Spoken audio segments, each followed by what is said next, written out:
Dans le cadre des élections municipales, la FPJQ est allée à la rencontre de candidates et de candidats pour leur poser des questions qui nous sont chères à la Fédération. Voici leurs réponses.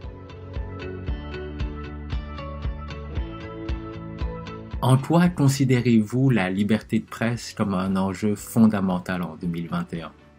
Moi, j'appelle ça le deuxième pouvoir. Il est là, il faut qu'il soit là, il est challengeant. C'est un filet de sécurité, à mon avis, pour une société d'avoir une liberté de presse. Sans liberté de presse, nos citoyens sont moins engagés dans cette conversation. Sans liberté de presse, nos citoyens sont moins des citoyens. Parce que sans cette information-là, c'est plus possible de prendre les bonnes décisions. Parce que ça devient la propagande d'un système.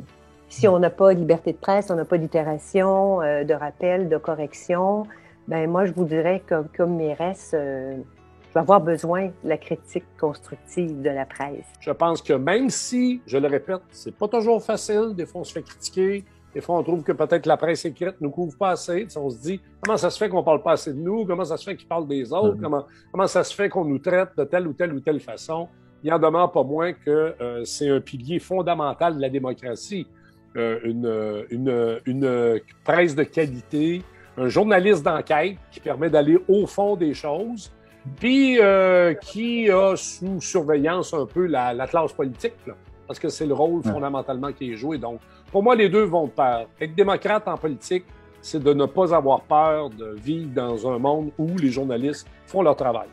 La liberté de presse nous permet justement de se faire une meilleure tête, nous permet également d'avoir aussi l'opinion publique, de bien, comment je pourrais dire, de bien cerner l'opinion publique, parce que si on y va toujours avec seulement une pensée, ça devient contraignant. Au Québec, à Laval, on a quand même une liberté de presse.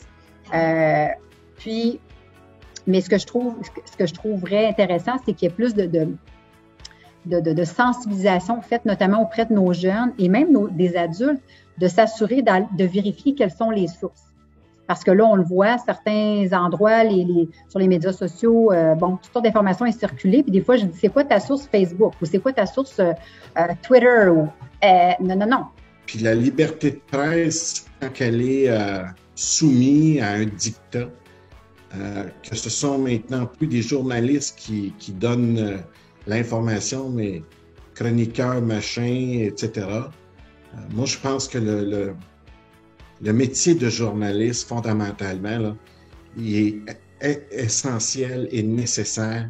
Puis c'est ça que ça prend, c'est qu'on doit faire davantage confiance à nos journalistes, davantage confiance à leur capacité de nous emmener de l'information qu'on a besoin.